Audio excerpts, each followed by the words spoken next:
बिहार के मुख्यमंत्री नीतीश कुमार ने दीघा से लेकर दीदारगंज के बीच जो पुल का विस्तार हुआ था, उस पुल का बीते 10 अप्रैल को लोकार्पण किया और उसके बाद मात्र 72 घंटे के अंदर उस पुल में दरार आ गई।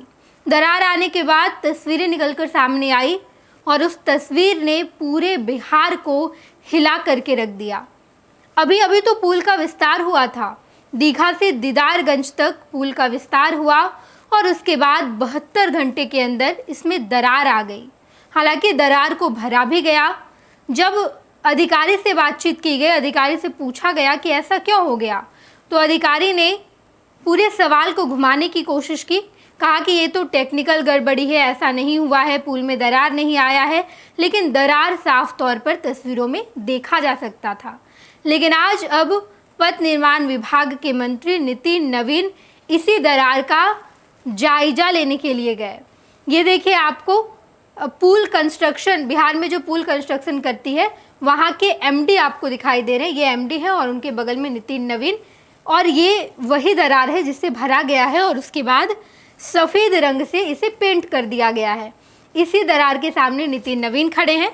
नितिन नवीन ये जानने की कोशिश कर रहे हैं कि आखिर दरार कैसे आई।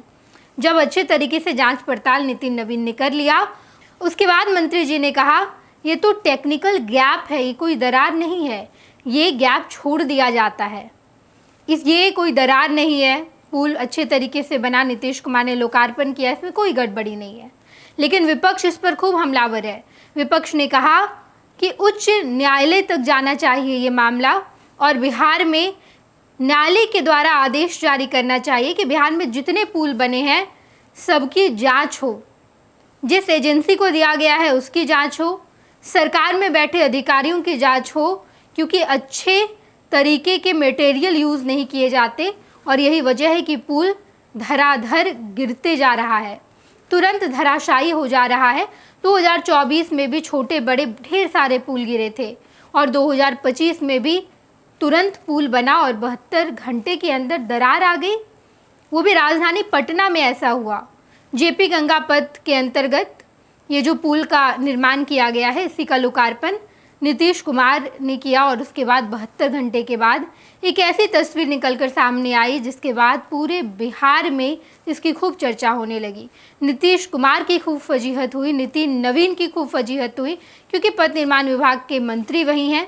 इससे पहले बिहार के डेप्यूटी सीएम विजय कुमार सिन्हा के पास था ये विभाग और अब नितिन नवीन के पास है। नितिन नवीन ने लगभग 1 महीने पहले पदभार ग्रहण किया है और उसके बाद जब इस पुल का लोकार्पण किया गया तो 72 घंटे के अंदर दरार देखी गई। कहा यह जा रहा है कि न्यायालय के पास ये मामला जाना चाहिए और न्यायालय एक कमेटी का गठन करवाए जिसकी ये जिम्मेदारी होगी कि बिहार भर में जितने पुल बन रहे हैं या जितने बन चुके हैं, इसके अलावा जितने पुल गिरे हैं, सबकी जांच होनी चाहिए और पूरा मामला सामने आना चाहिए। हालांकि इससे पहले जो पथ निर्माण विभाग के मंत्री विजय सिन्हा थे, उन्होंने जो अगवानी में पुल गिरा था उस पुल का पूरा जांच करवाया और उसके बाद संबंधित व्यक्ति पर कार्रवाई भी की गई थी। सिंगला कंपनी को कुछ सालों के लिए बैन लगा दिया गया है।